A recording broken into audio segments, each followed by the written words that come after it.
अभी कुछ दिन पहले कन्वर्टेड हिंदू डॉक्टर पकड़ा गया था जो हिंदू महिलाओं का इलाज के दौरान, ऑपरेशन के दौरान नसबंदी कर देता था जिससे उनके बच्चे न पैदा हो। फिर एक कन्वर्टेड हिंदू डॉक्टर पकड़ा गया जो छोटे बच्चों का इलाज करने के दौरान उनका ऑपरेशन करके खतना कर देता था। फिर एक कन्वर्टेड हिंदू डॉक्टर पकड़ा गया जिसके पास AK-47 मिली। उसके बाद एक कन्वर्टेड हिंदू जो है इंस्पेक्टर पकड़ा गया जो छाऊर की मदद करता था। कश्मीर में कन्वर्टेड हिंदू सिपाही पकड़े गए जो आतंकवादियों की मदद करते थे।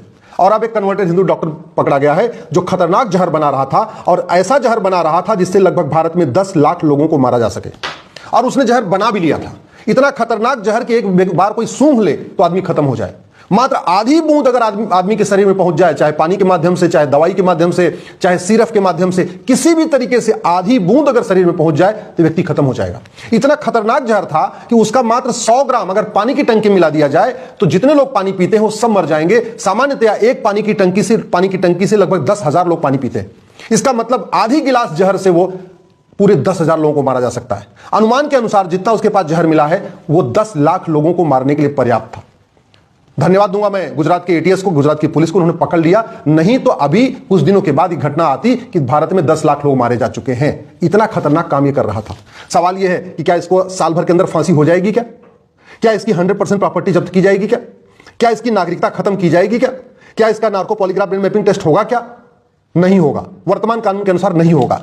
एक सवाल यह भी बनता है कि भारत के डॉक्टर इतनी गद्दारी करते हैं, इतनी मक्कारी कर रहे हैं, चीन के डॉक्टर ऐसा काम क्यों नहीं करते? सिंगापुर के डॉक्टर ऐसा काम क्यों नहीं करते? मैं पहले भी कई बार कह चुका हूं, भारत की समस्याओं का समाधान संविधान की शपथ लेने वाले कर सकते हैं। मैं पहले भी कह चुका हूं, संविधान की शपथ लेने वाले सांसद, विधायक, मंत्री, जज जागे, इस बात को समझे कि भारत के ऊपर कितना बड़ा खतरा है। अगर अभी नहीं जागे तो वही हाल हमारा होगा जैसे पाकिस्तान में हुआ, अफगानिस्तान में हुआ, जो बांग्लादेश में हो रहा है। जो गलतफहमी राजा रणजीत सिंह को थी वो गलतफहमी आज भी है, और उस गलतफहमी के कारण पंजाब के 2 टुकड़े हुए, और आज जो पंजाब पाकिस्तान बना वहां से हिंदू खत्म हो गए। राजा रणजीत सिंह को यही गलतफहमी थी कि वेद पुराण, बाइबल, कुरान एक समान होता है, गुरुकुल और मदरसा एक समान होता है। राजा रणजीत सिंह को यही गलतफहमी थी कि मजहब नहीं सिखाता आपस में बैर रखना, और कुछ बात है कि हस्ती मिटती नहीं हमारी। नतीजा यह हुआ पंजाब के 2 टुकड़े हो गए। जो पंजाब हमारे पास है वहां तो हिंदू बचे हैं, लेकिन जो पंजाब पाकिस्तान बना वहां से हिंदू खत्म हो गए। पंडित नंदराम टिक्कू जो गंधार के प्रधानमंत्री थे, अफगानिस्तान के प्रधानमंत्री थे, उनको यही गलतफहमी थी कि मंदिर और मस्जिद एक समान होता है, वेद पुराण बाइबल कुरान एक समान है, गुरुकुल मदरसा एक समान है, मजहब नहीं सिखाता आपस में बैर रखना, और कुछ बात है कि हस्ती मिटती नहीं हमारी। नतीजा यह हुआ दुर्योधन का ननिहाल, जहां से माता गांधारी आई थी, वो अब अफगानिस्तान बन गया है और एक भी हिंदू नहीं बचा। यही गलतफहमी हमारे पूर्वजों को थी। नतीजा यह हुआ राजा भरत का ननिहाल पाकिस्तान बन गया, वहां हिंदू लगभग खत्म हो चुके हैं। यही गलतफहमी हमारे पूर्वजों को थी जिसके कारण तक्षशिला रावलपिंडी बन गया और हमारे हिंदू खत्म हो गए। जो गलतफहमी राजा शशांक को थी वो गलतफहमी आज भी सांसदों, विधायकों, मंत्रियों, जजों, मुख्यमंत्रियों को है। और नतीजा यह हुआ कि पिछले 75 साल में 9 राज्यों में हिंदू खत्म हो गए, 200 जिलों में हिंदू खत्म हो गए, 1500 तहसीलों में खत्म हो गए। राजा शशांक को यही गलतफहमी थी कि मंदिर मस्जिद एक समान होता है, वेद पुराण बाइबल कुरान एक समान होता है, मदरसा और गुरुकुल एक समान होता है। कुछ बात है कि हस्ती मिटती नहीं हमारी, और मजहब नहीं सिखाता आपस में बैर रखना। नतीजा यह हुआ बंगाल के 2 टुकड़े हुए। जो बंगाल भारत में बचा है उसमें उसकी भी डेमोग्राफी बदल गई है, और जो बंगाल बांग्लादेश बन गया वहां तो हिंदू सफाया हो गया। समाधान करना पड़ेगा, और यह करने की जिम्मेदारी माननीय सांसदों की है, विधायकों की है, मंत्रियों की है, मुख्यमंत्रियों की है, हाईकोर्ट के जजों की और सुप्रीम कोर्ट के जजों की है। इस गलतफहमी को निकाल दें कि भारत सेकुलर इसलिए है कि संविधान में लिखा हुआ है, भारत सेकुलर इसलिए है कि यहां की बहुसंख्यक हिंदू सेकुलर है। नहीं तो 1 मिनट लगेगा इस संविधान से सेकुलर शब्द को उखाड़ के फेंकने में। इस गलतफहमी को निकाल दें कि भारत में जो कुछ चल रहा है वो संविधान के कारण चल रहा है। वो इसलिए चल रहा है भारत में डेमोक्रेसी है, इक्वलिटी है, जस्टिस है, लिबर्टी है, फ्रेटर्निटी है, यूनिटी है, नेशनल इंटीग्रेशन है, सबको लिखने पढ़ने की स्वतंत्रता है, बोलने की स्वतंत्रता है, सोचने की स्वतंत्रता है। वो इस संविधान के कारण नहीं है, वो इसलिए है क्योंकि यहां जो हिंदुत्व है, जो सनातन धर्म है, वो equality, justice, liberty, fraternity, unity, national integration सिखाता है।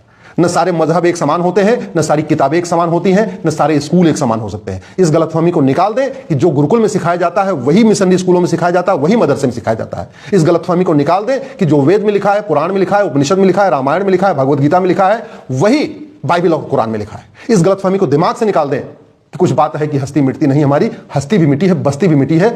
पिछले 2000 साल में 25 टुकड़े हुए भारत के, पिछले 200 साल में 7 टुकड़े हुए भारत के, इसलिए उस गलतफहमी को निकाल दें। समाधान क्या है? समाधान यह है कि सबसे पहले जब देश का विभाजन मजहब के आधार पर हो चुका है, फिर मजहब के आधार पर नियम कानून क्यों चल रहा है, मजहब के आधार पर आयोग मंत्रालय क्यों चल रहा है, मजहब के आधार पर बोर्ड और ट्रिब्यूनल क्यों चल रहा है, मजहब के आधार पर लोन वजीफा क्यों चल रहा है, मजहब के आधार पर मदरसा क्यों चल रहा है। जब मुगल चले गए तो मदरसा क्यों? जब अंग्रेज चले गए तो मिशनरी स्कूल, कॉन्वेंट स्कूल क्यों? गुरुकुल वैदिक शिक्षा व्यवस्था कब लागू होगी? मुझे कोई एक डॉक्टर बताइए जो गुरुकुल से पढ़ा हो और वो आतंकवादी बना हो, अलगाववादी बना हो, किसी की नसबंदी कर दिया हो, किसी ने उसने कोई बम बनाया हो, कोई केमिकल बनाया हो, कभी आतंकवादी हमला किया हो। मुझे गुरुकुल से पढ़ा हुआ एक व्यक्ति बताइए जो पुलिस में गया हो, गद्दारी किया हो, जासूसी किया हो, मक्कारी किया हो। कितनी घटनाएं हैं। ये जो 3 पकड़े गए उसमें 2 मदरसे में पढ़े हुए हैं, पश्चिम यूपी के रहने वाले। ये बात समझ में क्यों नहीं आ रही हमारे संविधान के सब शपथ लेने वाले माननीय जजों को, सांसदों, विधायकों को? तो अगर देश को बचाना है तो ये सबसे पहले इस माइनॉरिटी कमीशन को खत्म करिए, माइनॉरिटी मेजॉरिटी खेल खत्म करिए। दूसरा, भारत में समान शिक्षा लागू करिए। भारत को बचाना है तो सबसे पहले गुलामी का निशान मिटाइए, गुलामी का नाम मिटाइए। एंशिएंट मॉन्यूमेंट एक्ट को खत्म करके भारतीय धरोहर संहिता बनाइए। प्लेस ऑफ वर्शिप एक्ट को खत्म करके जो मुगलों ने गलत काम किया था उसको रिस्टोर करिए। अगर भारत को बचाना है तो जो बाहर से फंडिंग आ रही है, FCR, इसको खत्म करिए। अलगाववादियों, नक्सलियों, माओवादियों, जिहादियों, माओवादियों, सबको विदेशी फंडिंग हो रही है और ये फंडिंग कराने के लिए ही FCR कांग्रेस ने 2010 में बनाया था। इसलिए कांग्रेस को गाली देने से देश का भला नहीं होगा। देश का भला होगा कांग्रेस के द्वारा बनाए गए सभी कानूनों को खत्म करने से। मुगलों को गाली देने से देश का भला नहीं होगा। देश का भला होगा मुगलों का नामो निशान मिटाने से। अंग्रेजों को कोसने से देश का भला नहीं होगा। देश का भला होगा सारे अंग्रेजी नियम कानून को बदलने से, सारे सिस्टम को बदलने से। ऐसे ही ये जो अलगाववादी, आतंकवादी, जिहादी हैं, इन सबको हवाला के जरिए फंडिंग हो रही है और उसका मूल कारण है घटिया कानून। तो हवाला बंद होगा तो अलगाववाद, आतंकवाद बंद होगा और वो हवाला तभी बंद होगा जब ये घटिया कानून बदलेगा और हवाला कारोबारियों को 1 साल के अंदर फांसी देने के लिए कानून बनेगा। ये जितने भी आतंकवादी, अलगाववादी हैं, सबको ब्लैक मनी से फंडिंग हो रही है और ब्लैक मनी जनरेट जब तक ब्लैक मनी नहीं बंद होगी, अलगाववाद, आतंकवाद नहीं बंद होगा। ब्लैक मनी तभी बंद होगा जब ये घटिया कानून बदलेगा। 100 रुपए से बड़ी नोट बंद होगी, 5000 रुपए से महंगे सामान का कैश लेन देन बंद होगा। ये जितने भी अवैध काम हो रहे हैं, आतंकवादी, अलगाववादी घटनाएं हो रही हैं, सब में बेनामी फंडिंग हो रही है। वो तभी रुकेगा जब 50,000 रुपए से महंगी प्रॉपर्टी को आधार से लिंक करने के लिए कानून बना दिया जाए और बेनामी लेन देन को जघन्य अपराध घोषित कर दिया जाए। भारत में अलगाववादियों, आतंकवादियों की जो फंडिंग होती है वो नकली दवाइयों के कारोबार से होती है। जितने जिहादी हैं, जितने इस टाइप का काम कर रहे हैं, सब नकली दवाइयों का काम करते हैं। नकली सिरप बनाते हैं, नकली इंजेक्शन बनाते हैं, नकली दवाई बनाते हैं और वो तभी रुकेगा जब ये घटिया कानून बदलेगा, ड्रग एक्ट 1940, और इस नकली दवा बनाने वालों को फांसी देने के लिए कानून बनेगा।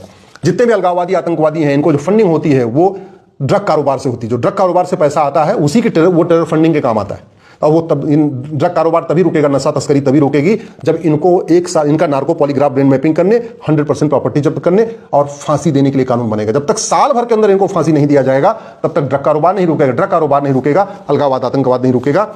विदेशों से बड़ी मात्रा में फंडिंग आ रही है बैंकों के जरिए और सरकार पकड़ नहीं पा रही है, RBI पकड़ नहीं पा रही है। वो तभी होगा जब घटिया बैंकिंग एक्ट बदलेगा और एक यूनिफॉर्म बैंकिंग कोड बनेगा। मेरी PIL चल रही है लेकिन न तो वित्त मंत्रालय उस पर ठीक से जवाब दे रहा है, न उस पर RBI ठीक से जवाब दे रहा है। देश को बचाना है तो जितने भी अंग्रेजों ने कानून बनाए थे, चाहे शरीयत एक्ट बनाया, मिशनरी एक्ट बनाया, क्रिश्चियन मैरिज एक्ट, जो भी मजहब के आधार पर कानून बनाए, उन सारे कानून को खत्म करके एक यूनिफॉर्म सिविल कोड लागू किया जाए। देश को बचाना है तो नेशनल सिक्योरिटी एक्ट को डिफाइन करना पड़ेगा और राष्ट्र के लिए क्या क्या खतरे हैं इस कानून में लिखना पड़ेगा। इस कानून, इतना कानून घटिया है, नाम है इसका नेशनल सिक्योरिटी एक्ट, लेकिन राष्ट्र की सुरक्षा के लिए क्या क्या खतरे इसमें कहीं डिफाइन ही नहीं किया गया। लव जिहाद, लैंड जिहाद, धर्मांतरण, घुसपैठ, ये सब नेशनल सिक्योरिटी के लिए खतरा है, लेकिन इसमें कहीं लिखा ही नहीं है, इसलिए पुलिस इसको लगाती नहीं है।